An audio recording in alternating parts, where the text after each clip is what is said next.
Ignition sequence starts. 6, 5, 4, 3, 2, 1, 0. Liftoff. We have a liftoff.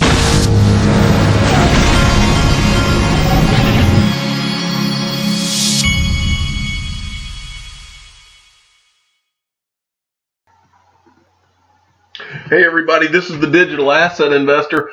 I finally do have some cinnamon in my coffee, and it's I'm drinking my coffee too late in the day. Actually, it's already 12:15 here, but you got to do what you got to do. If you get a late start on that cinnamon in your coffee, it's just the way it is. I don't know why, but for some reason, and I'm in luck. It's a good thing that I'm craving hot wings right now, because tonight I'm going to have hot wings with some friends for one of their son's birthdays. And so you know how sometimes you just want something really hot? Well, today's the day for me. I'm going to get some hot wings, and I'm going to have some beer with that, I believe.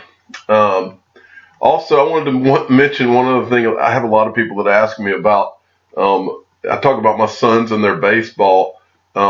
My older son's team should be pretty good this year, but I mean, they don't have a speed demon pitcher, which we like to have, but my younger son's team, I think that's going to be pretty rough going. It's what's called C-ball, where it's coach pitch. The coach pitches to the kids, and you would think that that means that this is just not serious. Well, you need to think again.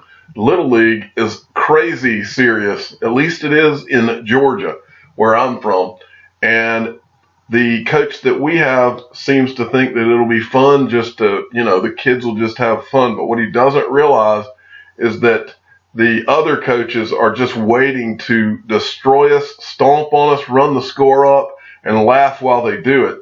And the parents of our team are going to turn on that coach if he's not careful. And I know that all sounds crazy, but we had our first scrimmage the other day, and I'm watching the infield. Our infield basically has two players, my son being one, or maybe 2.5. And the other team had a full infield that could make the play. And so I think that we're in for a long season. So anyway, back to digital assets. This is from Conspiracy X at Puppet Master 888. This is from, I don't know exactly what this conference is, but it's called GTR MENA 2019. This is the display that Euro Bank, who is the first bank using XRP. And I just wanted to show you these displays. That's their first one. But look at this. They are the first bank that runs on Ripple. This right here, you are going to see more and more and more of runs on Ripple. But they are out there promoting, and just think about what their competitors must be thinking. I bet their competitors are trying their best to get Ripple on the phone and get this thing going before they get left behind and destroyed. And that's going to be a theme, ongoing theme. So get used to it. Next, I thought this was very interesting. This is the IBM Jesse Lund, head of blockchain and digital currencies at IBM. IBM crypto head sees Bitcoin at $1 million someday. I think that's, I know it sounds crazy, but I think that Bitcoin, because, as I've told you before, Bitcoin, because it was the first and because Wall Street seems to want to adopt it, and make it a store of value, which is all it's good for. I think for those reasons alone, if they carry that baton over past the mid run and to the long run, I believe that you could see that. I don't see any reason why not, because you've got such a small supply. If the world decides that they're going to take Bitcoin and accept it, regardless of the things about Bitcoin that don't make sense that I've talked about before, the technology of it, if the world decides to accept Bitcoin and overlook those things, yes, it could easily get to $1 million. I believe that. Okay, moving along. I wanted to point this out. This is just yet another. The University of Michigan, which has an endowment valued at about $12 billion, is considering further investing in Andreessen Horowitz crypto fund, A16Z. I think that speaks for itself, folks. These endowments have, they are beholden to a lot of people. They have to answer to a lot of people. They have to do a lot of due diligence. They don't make stupid investments. They make smart investments that are long-term investments that they think will pay off. They don't think in the short term. And these people are not, that are managing $12 billion, are not going into crypto half-heartedly. They know what's coming. They know. And behind the scenes, don't think that they're not talking to all these organizations about what's going on. Okay. This is from Bank XRP, at Bank XRP. Now, he did a whole thread here, and the main thing I wanted you to get out of his thread is that they do, Canada's Coinfield Exchange launches XRP as a base currency, which I think we've talked about before. The other thing I wanted you to get out of this, he says, this is mega, congratulations. I think he's referring to the commercial. These guys are putting out commercials now. Canada's #1 exchange, buy Bitcoin. It's got a monkey with bananas being thrown at it, and Bitcoin and cryptocurrency exchange. This is big, folks. I keep telling you, you're going to have digital assets on the brain and wrapped all around you before this is over. And this is just one more example. Okay, next, I want to show you this. Okay, I'm going with a theme right now, and it's not going to be in every video I do, but I just thought of this one, and I wanted to throw this out there for your weekend. Okay, as you know, the Digital Currency Group owns a piece of almost every major blockchain company in the world. The Digital Currency Group. Now, the Digital Currency Group is run by Barry Silbert. He's the CEO of the Digital Currency Group. He's one of the most connected people in blockchain. They are also an investor in Ripple. Okay, they invest in Ripple. Now, and I'm going with the theme. I've been, the last two videos I've told you, I want to know the answer to this, because there is an answer. Because these people,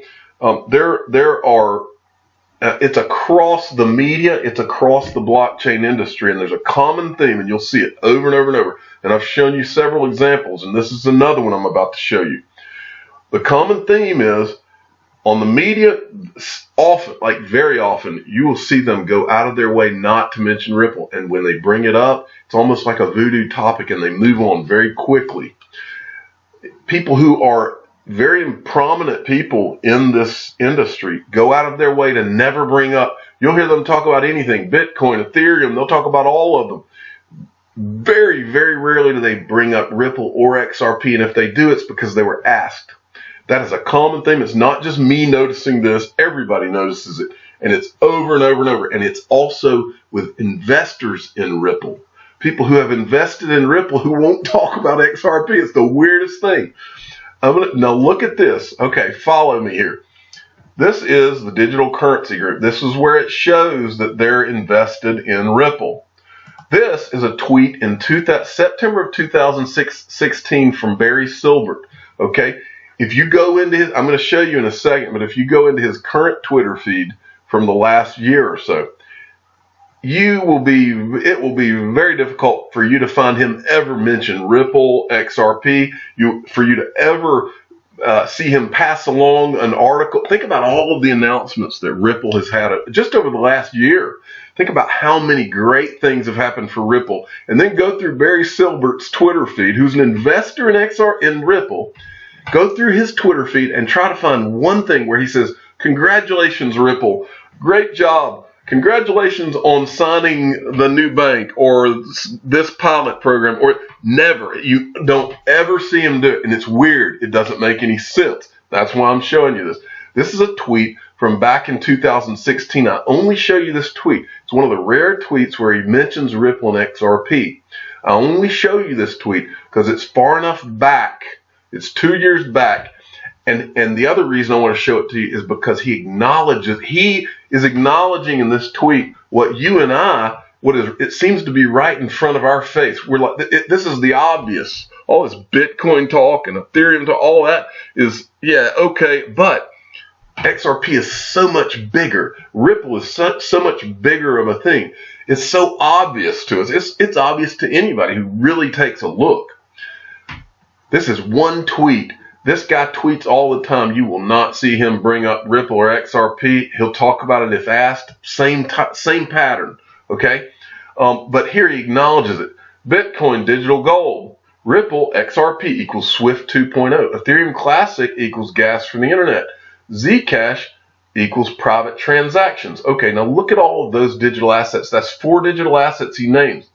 This is from the Digital Currency Group's page, okay? Now, he's obviously an investor in these things as well. Well, if you look at the list of the digital assets, now he invests in companies and then he invests in digital assets. If you look at the list of the digital assets that his digital currency group is invested in, they list all of these 4 digital assets, but they don't list XRP. They've got Bitcoin. Well, they don't. I'll say one other thing. They don't put Ethereum in this list, but they talk about Ethereum all the time. Zcash, they talk about. They list Zcash, but they don't list XRP. Okay, he's got Ethereum Classic in here. He doesn't list, well, actually, I'm wrong. He didn't even list Ethereum in this list. Okay, so I'm exactly right. He lists all 3 out of the 4. He lists all these 3, but not XRP in what the Digital Currency Group invests in. Well, here's another weird thing. The Digital Currency Group is also invested in Coinbase, and we know who Coinbase is. They are the people that will not list XRP, will not even speak Ripple or XRP unless spoken to. And it's a constant pattern. It's a just constant pattern. Then, as I said, if you go, this is Barry Silbert's Twitter feed.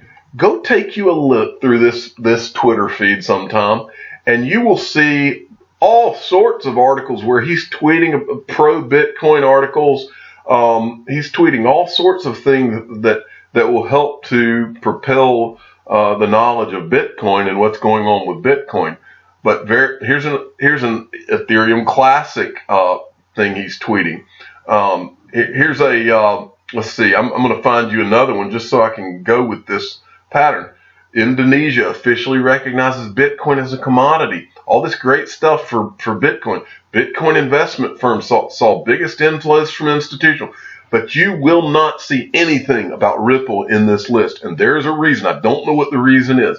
You will not see. He'll even tweet about JP Morgan right around the time now he's not bashing. He never does anything to bash Ripple or XRP. But he never promotes it. And there's a reason. I don't know the reason. Help me. I want to find out the reason. I want to know the reason. And next, this is what makes even less sense. Remember, folks, guess who else is an investor in Ripple? SBI. Now, here's what I can't figure out. This drives me up the wall here, folks. And I think it came to it kind of culminated this week. I saw one more article out of the hundreds that I've seen where people that are investors or just prominent people in the industry act like Ripple or XRP is not even there when it's so obviously there and is doing more things than any company in the industry. So we've got the Digital Currency Group who's an investor. We got Mike Novogratz who's an investor. Both of them either don't talk about it or poo-poo it whenever it comes up. Then we've got SBI who's in Japan, who's an investor in Ripple. And these guys not only are the biggest cheerleaders you've ever seen, the same way that you would be if you were an investor in Ripple. You would be anything having to do with Ripple, you would be promoting and talking about. I would too. That's what you would do. It would be the normal thing to do. That's why I'm bringing all this up. So let's look at SBI and how they, as investors, talk about Ripple or XRP. This is SBI's CEO. Now, this is from Hoder's blog, Clearing the Path, Strong Sponsoring Organizations. On the topic of R3's Court of Settler, R3 is Corda's system. Settlement, this is from the SBI CEO. Settlement is done with XRP at Corda Settler. We will promote various initiatives, including trade finance of R3 company. This trade finance is tremendous, time consuming. It takes time. It takes a tremendous number of days as various insurance companies, import companies, and suppliers are involved in various places. If you make this a Corda system, it will solve it in a short time. And then on the topic of the US SEC, XRP has been positioned as a coin already in Japan's legislation. That's why it's a coin in Japan. Regardless of the discussion in the US, I hope to do things first in the Japanese market. Then, on the topic of SBI's Money Tap application, first of all, in August 2016, I made a consortium based on banks with SBI Ripple Asia as secretary for Ripple. The activity there led to the outcome of the next generation money transfer application, Money Tap. Each bank and regional bank will be able to use Money Tap as a function of a new API infrastructure. Eventually, we are considering implementing the foreign exchange remittance function using XRP on Money Tap. Guys, people, this is unbelievable how pro Ripple and XRP this guy is, but it makes sense. And that's my question: is why does this investor make so much sense, and none of the others, including the guys that are smart enough in the industry, even if they're not investors, they won't even speak the words. And if they do, they move on as fast as possible. Why? I don't understand it. And then he goes on, I think that XRP is probably the #1 crypto asset. Now that is in line with what makes sense, what makes logical sense about XRP, the tech, about XRP, and the people at Ripple that are a big part of promoting the #1 use case for it. These are the smartest and the most connected people that I've seen around any digital asset. His reaction to all of this is the same as my reaction. Why are the reactions of other investors, as well as people that are so prominent in this in the blockchain industry, why are their reactions so far away from what aligns with what we know to be true? It doesn't align at all, and it doesn't make any sense. And I'm going to finish by reading to you. Some of you may have never seen this, and then I want to read to you a tweet from the SBI CEO from a year or two back. And then I have a question. This is from the CEO of SBI. Wow, XRP at an all-time high. This is December 12th, 2017. Forget about Bitcoin. We're all in on XRP. So my question is this: why is SBI over in Japan all in on XRP, but Barry Silbert, Mike Novogratz, Circle, Coinbase, all of these other people that are either investors or prominent people in this business, why are they not all in on XRP? It doesn't make any sense. Now, I understand some of those people are Bitcoin guys, but I also understand what would make actual sense is if they were into both. But they're not.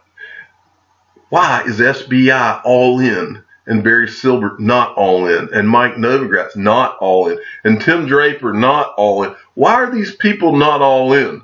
What is it that we don't know? And that's what I want to know. I'm the digital asset investor. I'm not an investment advisor. This is for entertainment purposes only. Please subscribe and hit the like button and ask your friends and family, why is Barry Silbert not all in on XRP? Because I just showed you this tweet. He knows what it is. But why does he act? I guess the better way to say it, why does he act like he's not all in? Thank you for listening.